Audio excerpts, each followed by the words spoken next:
বাজান আমরা কিছু নাই, বাজান আমরা কোনো কিছু নাই। বাজান প্রথম আগুন লাগার পরে আমার বউ ঠার ভাইয়া, আমার ওই পিচ্ছি 40 দিনের বাচ্চাটা, আরেকটা 3 বছরের বাচ্চা আছে। এই বাচ্চাটার খুঁজা পায় না, 20টা বাইক করে নিয়ে উঠটা সারা দৌড় দিচ্ছে। আমাদের কাছে কোনো খাবারও আসতেছে না। আমরা এখন আল্লাহর উপর ওইটা, কারণ আমাদের এখন টাকা পয়সা কোনো কিছুই নাই, সবকিছু শেষ।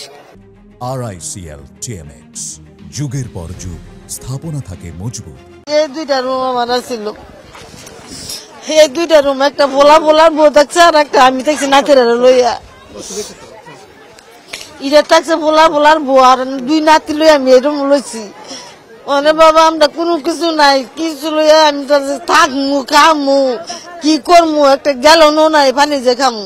বাজান আমরা কিছু নাই, বাজান আমরা কোনো কিছু নাই। বাজান সব শেষ, আমরা এইগুলো নাই।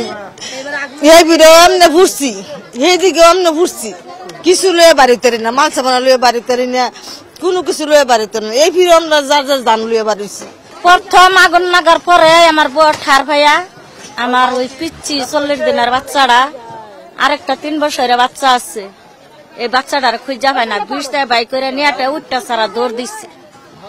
40 দিনের একটা বাচ্চা যাচ্ছে, এটা তেনা যে তাও হাত করে নিয়ে বউ আমার বাইরে আইতে পারছে না। ফ্রিজ, খাট, টিভি, রেড, দামি দামি চেয়ার, এই যে ধরুন কাছের জিনিসগুলো, এগুলো দেখলেই তো বুঝবার পাবান কিরম জিনিস আসলো, কি পর্দা। আসলে আমরা তো এখনো কোনো খাবার পাই নাই, আর যে খাবার আসতেছে মনে করেন যে দৌড়ে যাচ্ছে তারাই খাবার পাইতেছে, আমরা যাইতেও পারতেছি না। আমাদের কাছে কোনো খাবারও আসতেছে না, আমরা পাচ্ছি না। তো সকাল থেকে শুধু কলা রুটি সবাইকেই দিছে, আমরা পাই নাই।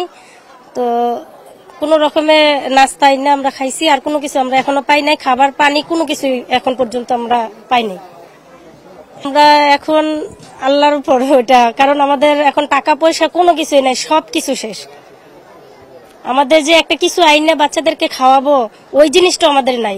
কোনো রকমে খালি বাচ্চাদেরকে নিয়ে আমরা বের হয়েছি এক কাপড়ে, কোনো কিছু নাই আমাদের। যারা ক্ষতিগ্রস্ত হয়েছে আমরা তো মনে করেন প্রায় লাখের উপরে ক্ষতিগ্রস্ত হয়েছে। এখানে খাবার আসছে 2000-3000 মানুষের, এটা পর্যাপ্ত হচ্ছে না মানুষের। তো আমরা বউ বাচ্চা নিয়ে তো অনেক কষ্টই আছে, আর দেখতেছেন তো পরিস্থিতি কি।